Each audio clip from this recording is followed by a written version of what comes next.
Okay, Q&A video number 3 about pressurized fermentation. If you haven't watched video number 1 and number 2, please go and watch them. And by the end of this video, if you're still having questions, I will open up a brand new form for you to put your questions in. I will try to put like timestamps on the questions so you can jump around, because this can be quite a long video because there is a lot of questions.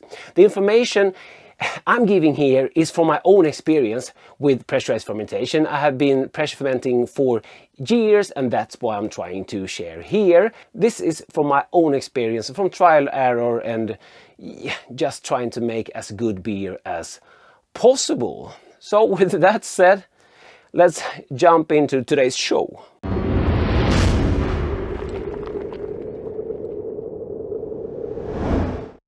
I'm Dr. Hans, this is Dr. Hans Brewery, my channel about beer and homebrewing. So if you want to learn with me how to become a better brewer, possibly, consider becoming a subscriber. Of course, hit that bell to get notifications when I put out the new videos. You don't miss any killer content in 2021. And of course, help out by smashing that like button. If you like what I do here, consider supporting by becoming a patron or channel members, or just buy me a beer. All links down below. Let's jump into the questions. Don't peek at my pin code. But we need a beer. So this is a pressurized fermented stout I did a little while back. Yeah, I will link to that video down below. Grain to glass video, or this one. This was a split batch. This is the ale version. Yep. Look at that beauty. So this is naturally carved beer from fermentation. Cheers! What beer are you having right now? Comment down below. Cheers! Question number 1. Can you pressure ferment in 2-liter bottles? Yeah, you could do that, of course.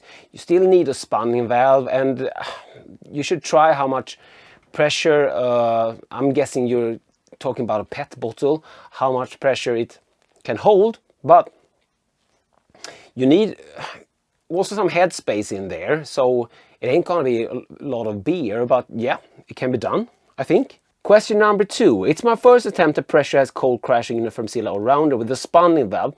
Can the spanning valve from Kegland stay attached while cold crashing?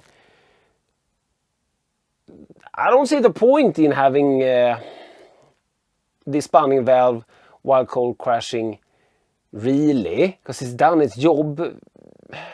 I just take it off, actually, when cold crashing. You don't have like spanning valves on your keg. Yes, I'm pointing to my Kieser. So why do you want your spanning valve attached when cold crashing? Question number 3. What's the best pressurized fermentation vessel you can buy if you're a home brewer on a budget? Well, you could go for a keg and pressurized ferment in that with a floating dip tube, or I think the cheapest one right now might be the Fermenter King Junior, but it also depends on like what size you want, of course. Next question, and I'm skipping the numbers because I'm just gonna screw that up.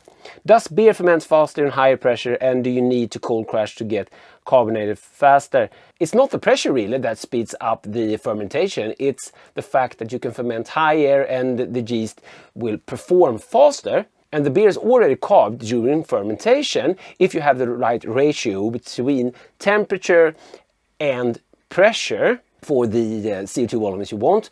And I will link down to my ultimate calculator. I will link to the video actually, so you can go and check that out. You can go over to my website and check out the calculator. You don't need to chill it down to get carbonation, but of course, if you're trying to pour hot beer, all you will get is foam. Next question. How long do you recommend fermenting under pressure? Until the beer is done. Depends on the yeast, on the temperature, how fast it goes, how fast it starts, and all of that. So until the beer is done, as usual. We don't count fermentation in days. I know sometimes it's counted in days when we try to explain to beginners, or beginners are getting recipes, just trying to make that simple, but you need a stable gravity, and you wait a little bit longer than that to be safe. So it's just like normal brewing until the beer is done. This is a long one in Swedish. I'll try to translate it. Hello Hans, thank you for a lovely channel, thank you so much. I'm a total rookie, so bear with me, okay? He wants me to do like a basic video about pressurized fermentation where I try to hook everything up. You also have a question about the Spandit. Spandit 2.0, all of them comes with a little thermometer you're asking about. The thermometer is the little bubble here you fill up with liquid. Bubble, I don't know why I said bubble.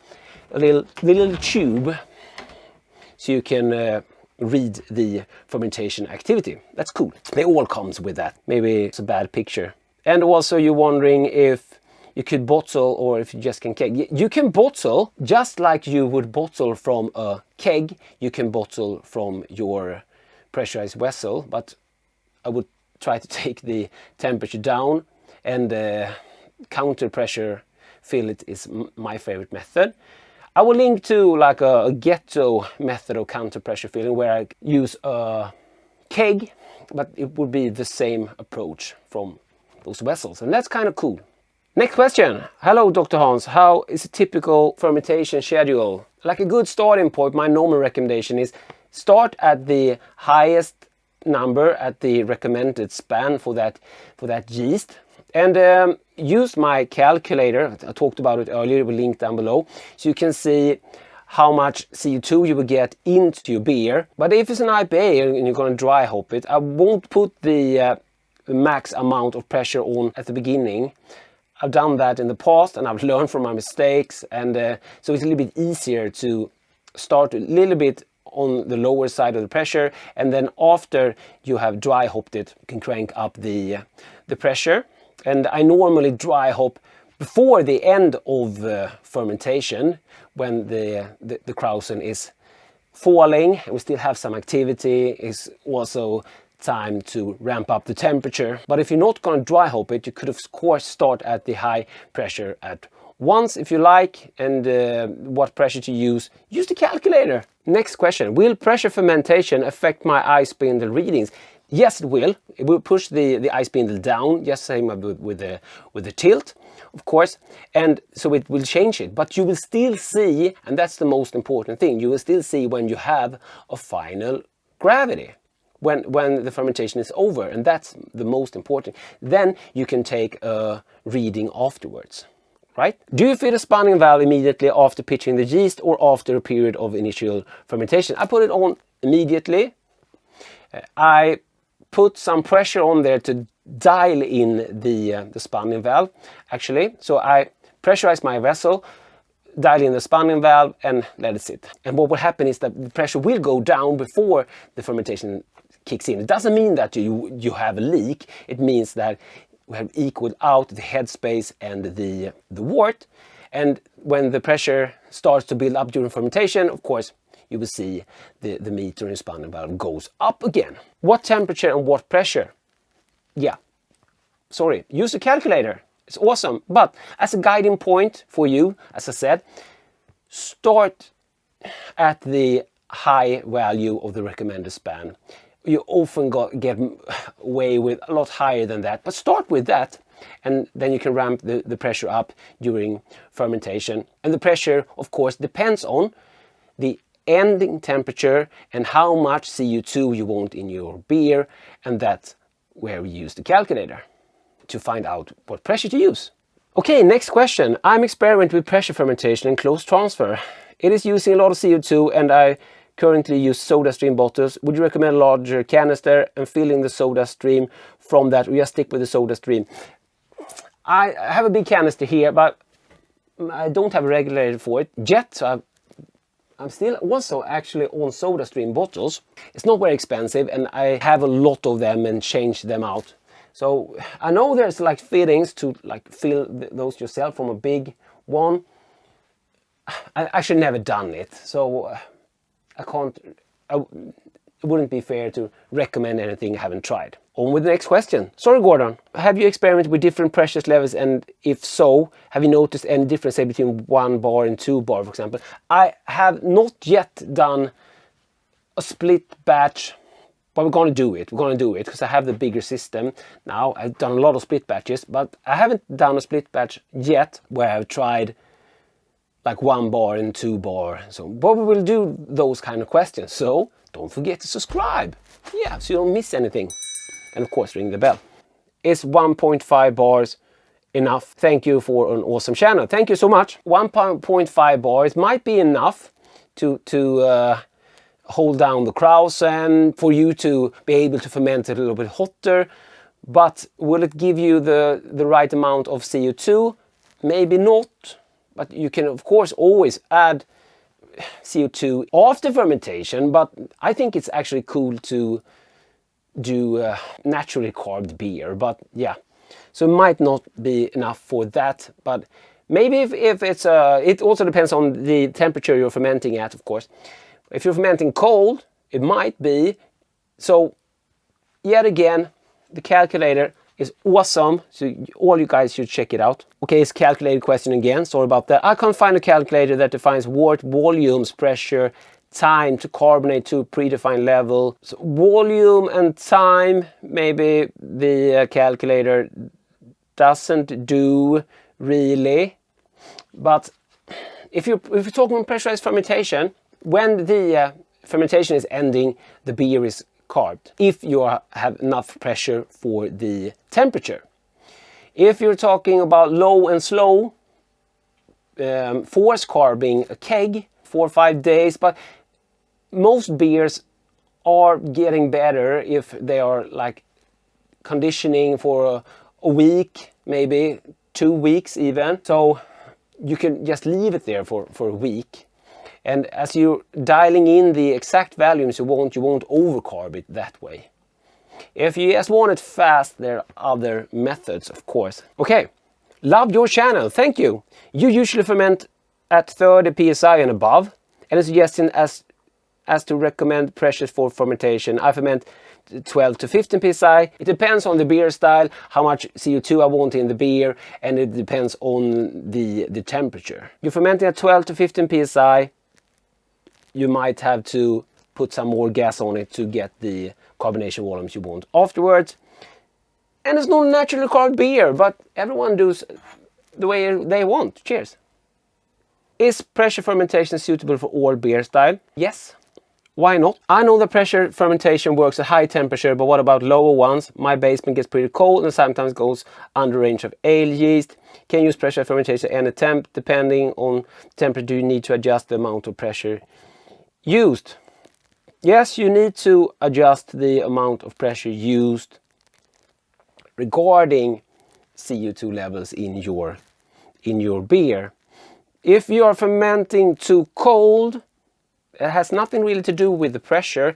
It's just that maybe your yeast won't work as good. So you have to choose a yeast that can handle the lower temperatures, but that's more about temperature than on pressure. Dr. Hans, what's your favorite yeast to work with under pressure fermentation? I don't think I have a favorite yeast. I'm of course stoked about how lager yeast behaves, because lager yeast can work at a very low temperature, and when you are like raising those temperature up with the yeast, they work very fast. So that's kind of cool. But I don't have a favorite yeast really. I haven't found any yeast that doesn't handle pressurized fermentation so far. Out of all the pressure fermentation you used, which would you recommend for budget novice brewers, or would you recommend something you haven't tested? I don't like to recommend stuff I haven't tested, of course. Novice brewers, budget, something simple, of course, like the. It depends. It so depends. What volume do you want? You can go for the snub nose, easy, 35-liter vessel, is easy cleaning and not a lot of parts. Or you can buy a keg and ferment in that.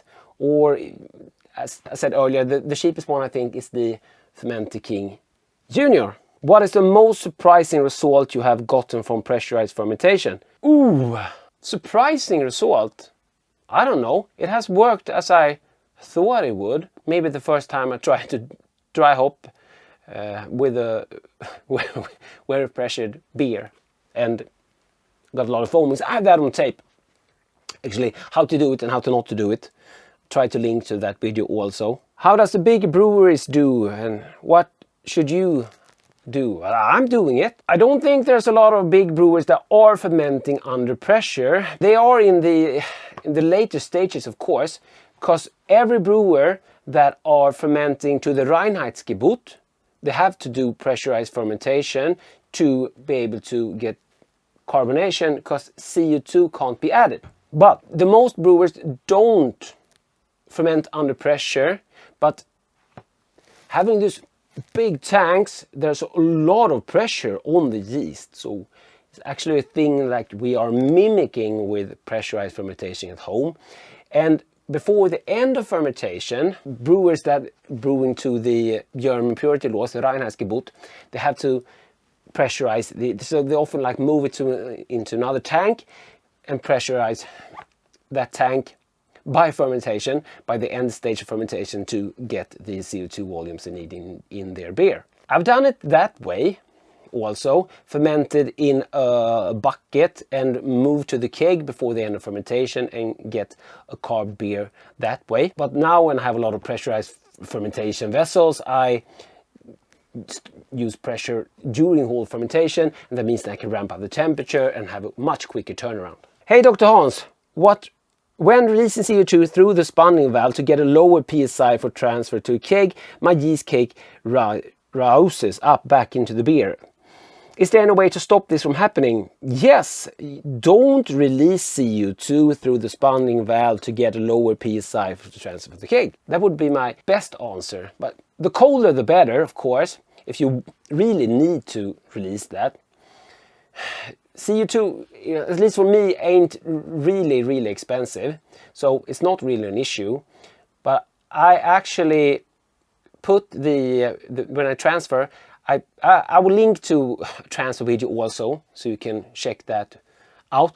But I put the same amount of pressure that I already have in the vessel after cold crashing, so it's not like super high, of course, because the pressure has come down. So this also depends on the temperature. If your beer ain't super cold and you're starting to lower the pressure in the vessel by releasing CO2, that is, not from chilling it down, you will rouse up the yeast. The best way is to not release the pressure and waste a little bit more CO2. Thank you so much. I'm a huge fan of all of your content. Thank you so much.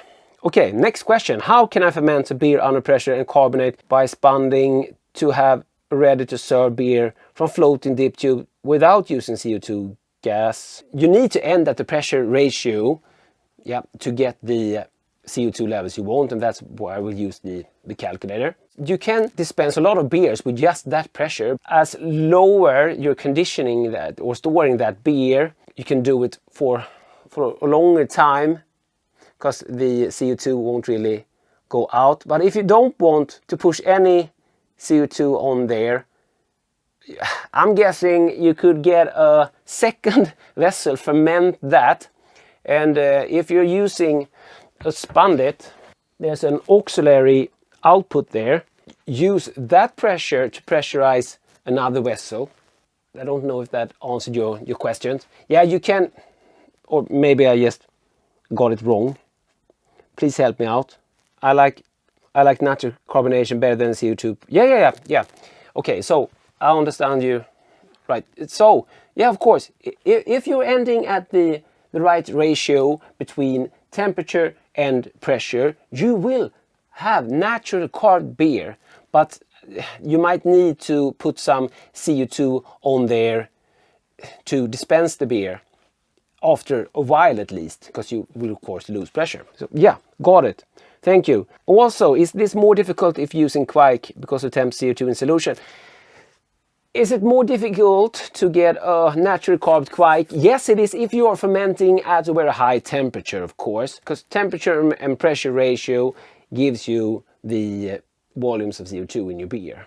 But what you could do is to do a secondary fermentation by adding wort to it after fermentation, and then you could do that fermentation at a lower temperature if you want to get the right amount of CO2.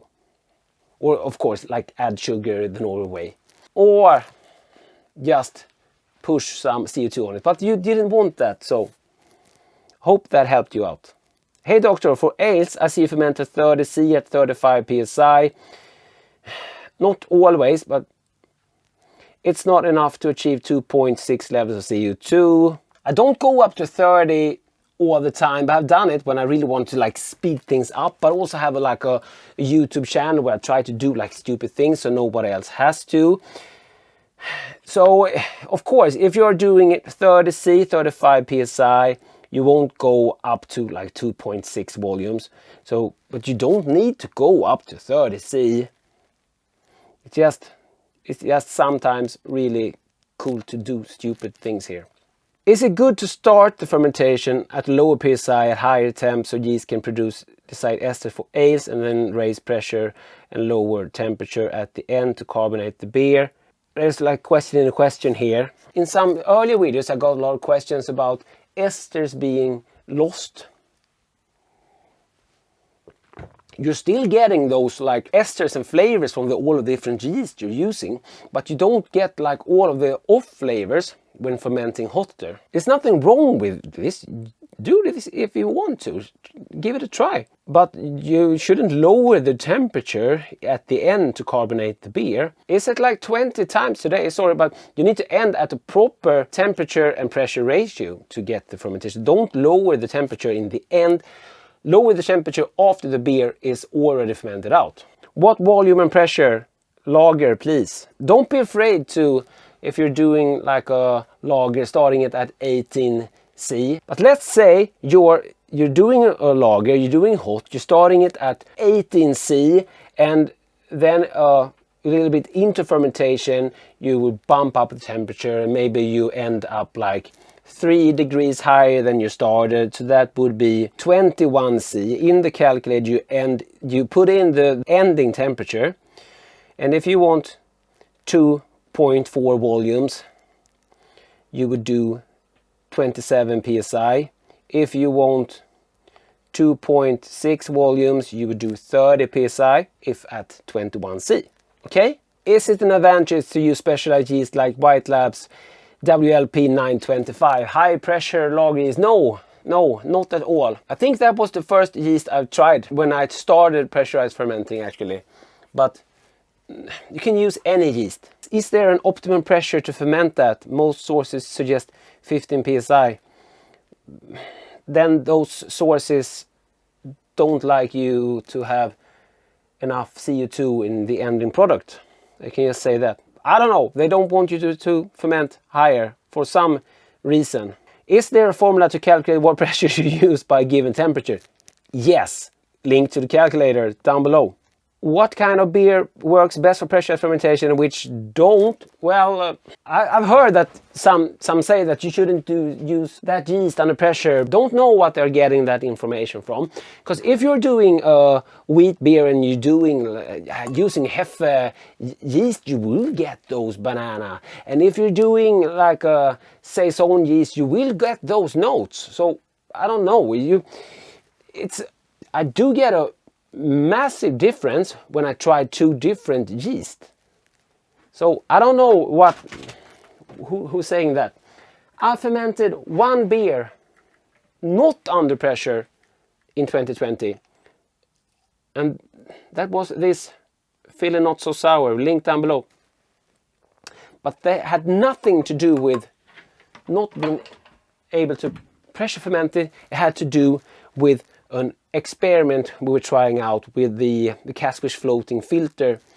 I actually put it in on a bucket, and I used 5 kilos of fruit, and yeah, it was a stupid experiment, but it worked.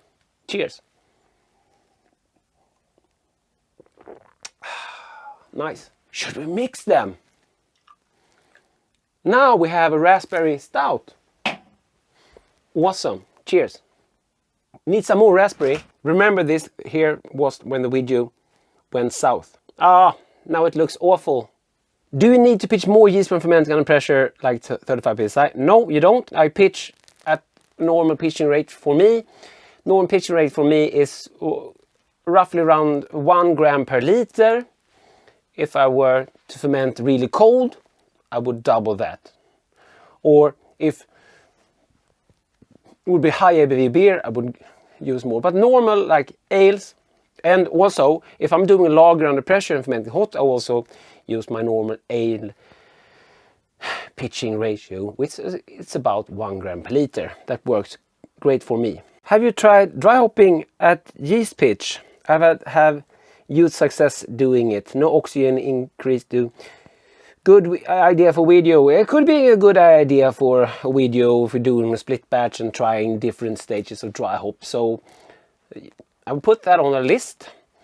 Have I dried hop at the beginning? I think I have done that, but I think there's so much off-gassing, so I try to dry hop in the end. But of course I want to dry hop before the end of fermentation, and when I'm doing that I'm also raising up the temperature. But I'm trying to do it at the end of fermentation when the krausen, and that's awesome when you're using like the see-through vessels. You can see I'm actually dry hopping right now. You can see when the krausen is falling, it's time to dry hop and also bump up the temperature. And that of course means if you're starting hot, you might need to have a lot of pressure on your vessel. Can you give a list of your favorite pressure fermenters to your least favorite? I don't think it's fair to do I would like to do it, but as I have a connection to BrewGoat, Swedish homebrew supplier, I'm a co-owner in BrewGoat, and they're selling the vessels from Keg King. I can say which vessel I like most, what I like them for. My favorite, because it's so easy and it's see-through, would be Snubnose. I think the size is good and so little parts. I also have been enjoying the Kegmenter, but behind me right now we have the Fermenter King. And if you want to, like, you can't see, you can just see the top. If you want to do more stuff, that's an alternative, but it's more parts, of course. But if you want to like collect the yeast, of course, it's simpler in that one. If you're dry hopping, if you're not dry hopping, you can collect from the Snubnose also, of course. The Fermenter King Junior fits in here, fits in my kegerator, so that's nice. Depends on what size you want and what features you're after, really. But if I want to pick a favorite, I would say the Snubnose, because it's so simple and see-through and everything is easy for me with that fermenter. But the important thing is it should have the size you're after and the features you're after, and it should be a vessel that you can trust. Hey Dr. Hans, hope you are well. Thank you. Hope you are well too. I expect to have 2 Firmzilla rounders, but don't have temperature control yet. I usually bottle condition my beers. I want to do lagers under pressure and then bottle condition afterward. My basement stays cold at 19°C, 66 Fahrenheit. So I think I can pull it off without temp control. You don't need a fridge to temperature control. 19°C, that means that you will probably hit maybe 3 degrees hotter inside the vessel when fermenting. So that would mean like 22°C. And yeah, I think you can pull that off actually, because I have tried to ferment lagers at that temperatures and I pulled that off. So yeah, I think you can do it. But it's still a good idea to take control of the temperature, but you can do that with heating. I have a video on just using the ambient temperature for the cooling and just controlling the heating to take control of fermentation. I will link to that down below, but of course it depends on your room temp and it also depends on the yeast. Have you used Kveik yeast type with pressurized fermentation vessel? If so, how did it work versus normal vessel? Kveik is just beer yeast that you can ferment hotter without pressure. So it will work just fine. We talked about that a little earlier, but if you are fermenting at very high temperature, you won't get the CO2 levels there, but you will still have the big advantages of the pressurized fermentation. Pros and cons. Cons, I don't know. You might need some stuff. It's not as cheap as just buying, I'm looking at a bucket. So that would be it, but the pros are so much. The biggest pro, I think, is that it's easy to keep the air out, the oxygen out, easy doing seal transfer. That we can ferment faster is of course a big bonus, and you can get naturally carved beer, which is also a bonus, and if you're a lager guy, a big bonus, because when you ferment in lagers at higher temperature, you don't get the flavors that you are during the low temperature, like sulfur. So, and that's mostly the thing you want to like lager out. So you don't need to wait a couple of months for your lagers. You can ferment it out in under a week and conditioning for 2 weeks instead. So that's a big pro. The cons, I come back to it. It's just that you might have to buy a little bit more stuff to get started. How much headspace do you need if you're going to use a corner keg to ferment in? I would say at least a decimeter, maybe. Also depends on the pressure. If you are worried, keep the pressure a little bit higher. Can I bottle directly from the fermenter if I have a beer gun? Yes. You can, or counter pressure filler. Yes, you can use a beer gun, you can use a counter pressure filler. It's just like a normal kegged beer. Do you think using the thermal well tube for temp control Facilla worth the extra work and possibly pressure leak related issues? I found that just taping a probe to the outside gives you a very accurate temperature if you're insulating it. It swings a little bit more if you open and closing the vessel, of course. Maybe if you are just fermenting in a place that aren't like insulated, like a fridge, maybe if you have high temperature spans there. I hope that answered your question. Hi Dr. Hans, cheers from Costa Rica. Cheers. I tried pressure fermentation several times. It works well, but in case I got diacetyl in most cases. Why are you getting diacetyl? Maybe you're not bumping up the temperature in the end. Could get diacetyl if you're introducing oxygen in any way. You could get diacetyl even from dry hopping if you're chilling your beer and dry hopping at the same time, or if you're cooling the beer down before dry hopping, you could get diacetyl also in there, because air get introduced and oxygen, of course, it's part of the air. That could kick off a secondary fermentation, and if that's not finished through like the first fermentation, that could leave diacetyl. And that's also what I said about the hops, because the hops also have some enzymes that could start to break down the more complex sugars, and that could also kick off a secondary fermentation.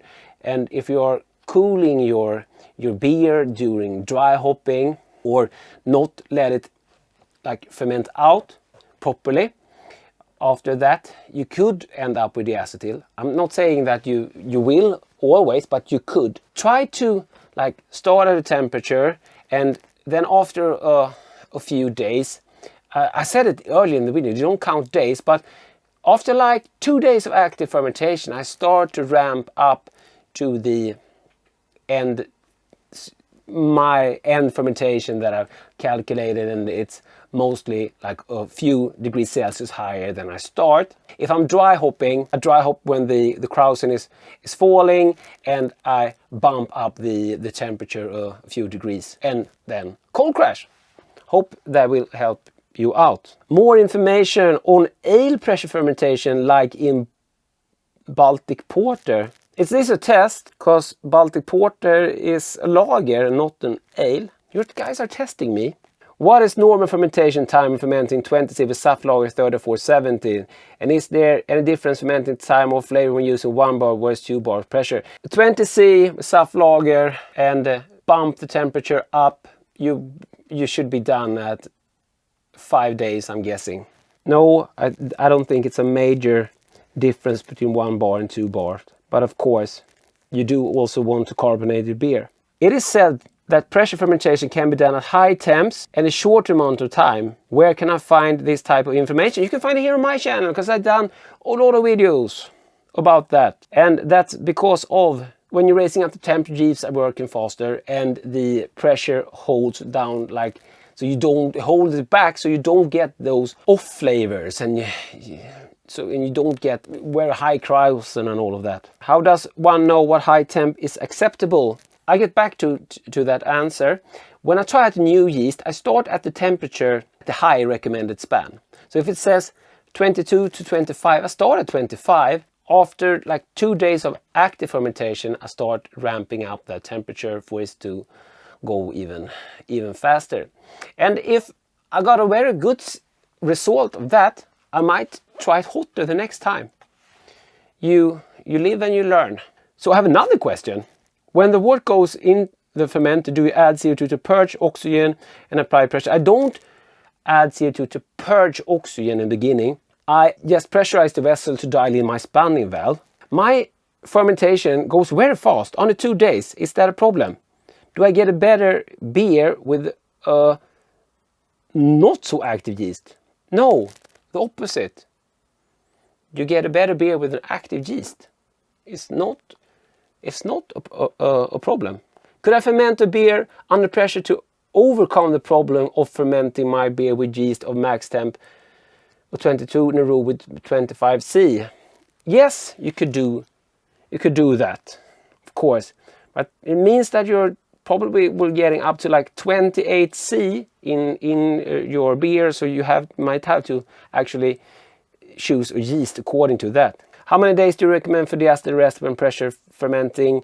I've not really had any problems with the diacetyl really, but as I said, I try to bump up the temperature in the end and leave it for an extra day hot.